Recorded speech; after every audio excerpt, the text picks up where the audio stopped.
Welcome back, everyone. Thank you so much for tuning in. And in today's video, we're going to be doing something a little bit different. I'm going to be addressing one of the hugest misconceptions when it comes to bonsai. Now, to get you guys to better understand this, first, we're going to think about bonsai like your hair, right? So, you wouldn't worry about cutting your hair to a specific length thinking that that's going to kill your hair, right? You would just cut it to that length and then you'd know that it grow back. A bonsai is the exact same way. All that matters on your hair is the roots of your hair for your hair to grow back and for your hair to come in. It doesn't matter where you cut your hair, it's going to come back, sometimes even fuller, if you were to shave it down or etc. A bonsai is the exact same way. Reason being, probably, is because we are related to plants. We did come from plants, and this happened a long time ago, and things were split and things were separated, but plants were some of the first living forms on Earth, and so we are related. So there's a lot of key points, and it can help you understand with bonsai that this video will separate the men from the boys. We're going to be doing extreme cutbacks and makeovers to know that it'll come back even more vigorously. Now, turn the camera around. Let's get right into it. Thank you. All right. First, right here. This is not an extreme cutback. We've cut back this Jaboticaba, slowly turning into a bonsai. And we cut a lot off, and you can already see new growth right where we cut. Okay? The plant's not going to skip a beat. You can see here, this plant severely cut back. It's coming back right here. This plant's trunk, half the trunk was dead. So I split the trunk, okay? And I put it into soil. You can be very, very severe with bonsai. I don't want you to hold back. If you have that vision, you need to push to achieve that vision. Here's a 3 clump of, I believe it's a juniper, some sort of cypress, or cypress and evergreen. This is 3 trees. 2 of these trees were cut back to this.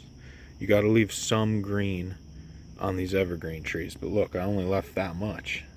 Healthy. I want to fool the eye to make you think this is one tree, so it's wired here.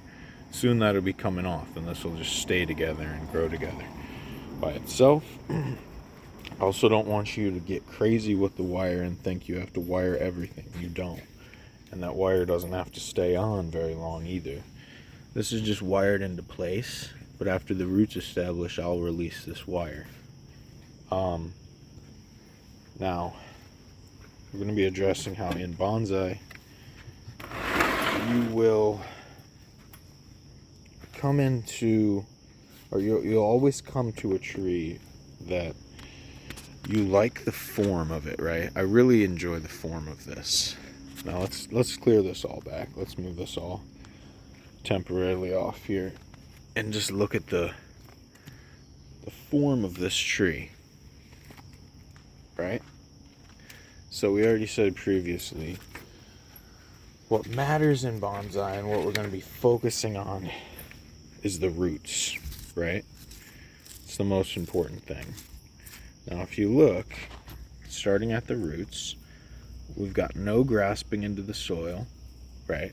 That's not the end of the world. We have one root back here grasping.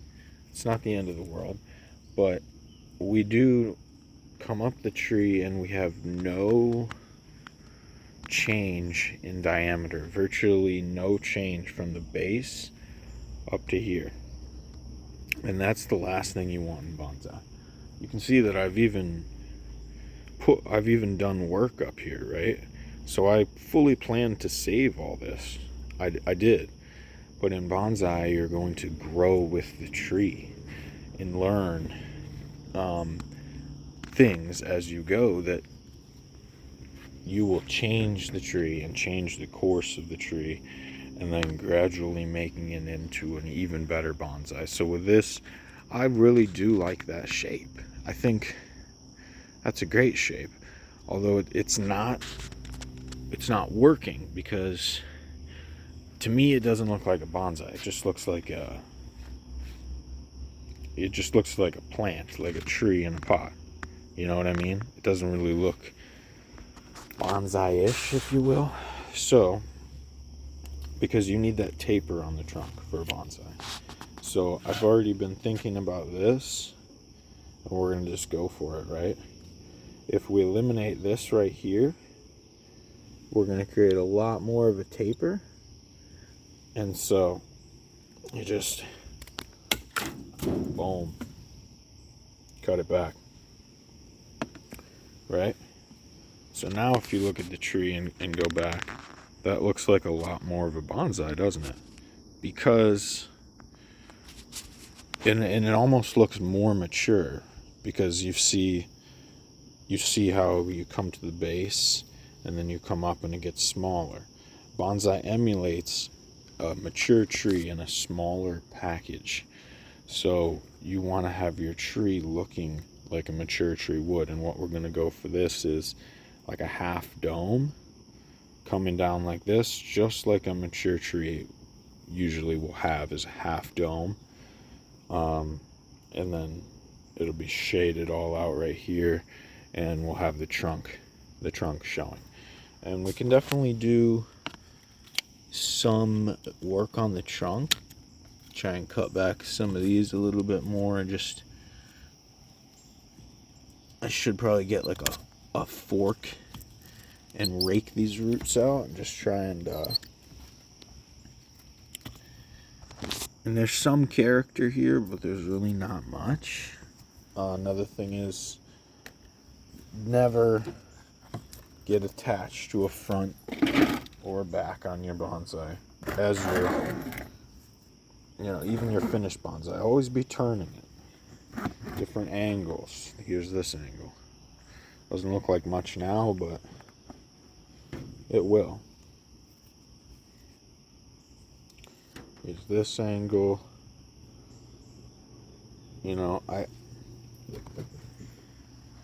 It can still even be reduced back in height quite a bit. We could probably go here with it, but for now we're going to leave that. And I think that's good.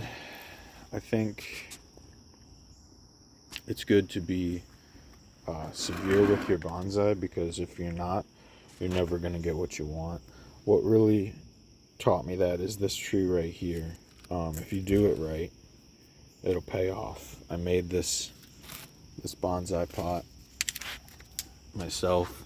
I cut a plastic pot down with a razor, and then I put this tree into here, and this is going to bud out and be a beautiful Vitex bonsai. And you can already see the buds coming. So you have to be severe, and it's nice because you can be especially severe with deciduous trees. With a lot of deciduous trees, you can cut them all back. But I do want to also say that the reason that this is so small, this is a 5-year-old bonsai in the making. This tree actually might be like 7 to 10 years old, because when I collected it from the woods, it was this diameter. It hasn't gotten any thicker because I put it right into a bonsai pot. And what's going to happen if you put something right into a bonsai pot, a tree, it's never going to thicken up. The trunk is really going to stay the same diameter, although the tree will stay healthy and keep putting on those new flushes of growth. So you have to know when to bonsai out your tree, and it's usually that 5 to 7 year mark, and then you can bonsai your tree and get it into more of a bonsai pot. But you want to leave it see, this is in a deeper pot. Hopefully this will thicken a little bit, and then we'll get it into an even deeper pot. But that's why it sometimes helps to buy that nursery stock that, maybe you buy a Japanese maple from Home Depot that's $100, but it's thick, and then you cut it all the way back and you leave it in that pot, and then you have like an instant bonsai.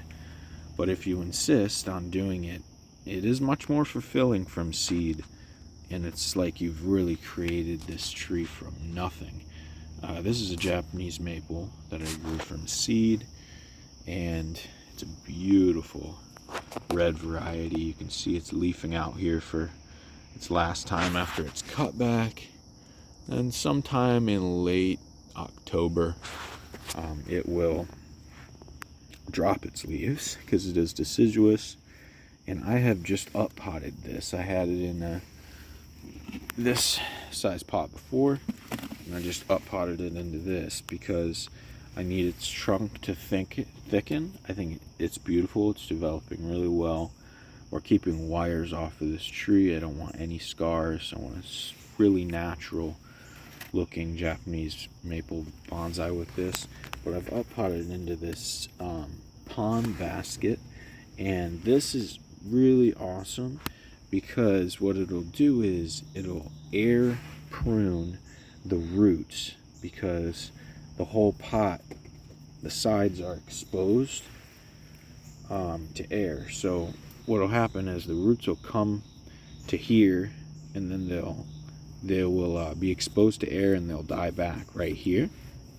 But that's actually a good thing, because when they do die back, more roots will fill, and this whole basket will become full of fibrous roots from the tree, which is exactly what you want with bonsai. And with any tree, is just a fibrous, big mat of roots. You don't really want any like single or huge or thick, ugly roots in there. You want a beautiful coat of fibrous roots. And a lot of people misunderstand roots in trees. They think roots in trees is like, I don't know, there's some wives' tale that roots in trees, 80% of the tree is underground or something like that. Like the tree you see above ground, there's 80% more roots underground. That's a complete wives' tale. It's completely false. Any tree, their roots are super shallow. It's only 2 to 3 feet in the ground that they have most of their roots, 99.9% of their roots. Depending on the type and the variety of tree, they might have a tap root that goes further, but the majority just has this mat. And the reason it's only 2 to 3 feet deep is actually because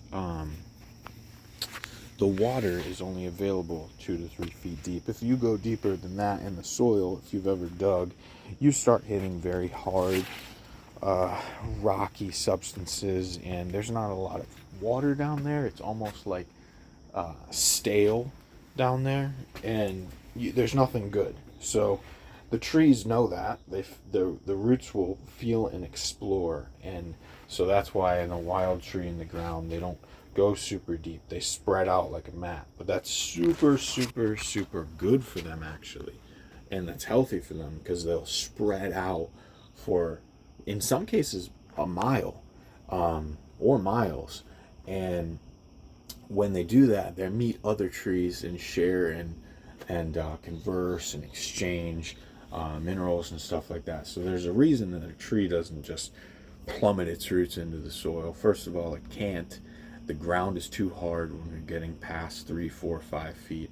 And second of all, it's just not beneficial for the tree. So in bonsai, going back to bonsai, or bonsai, going back to that, you want to emulate nature, so you want your tree's roots to be super fibrous like that, and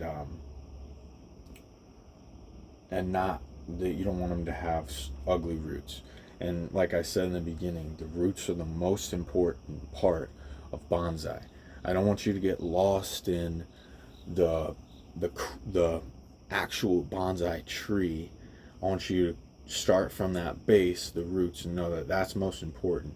You can cut back and be severe with the whole rest of the tree, and the tree will thank you. And it's just really good to do, because it's fulfilling your vision and the art, and putting your hand in the creation of the tree.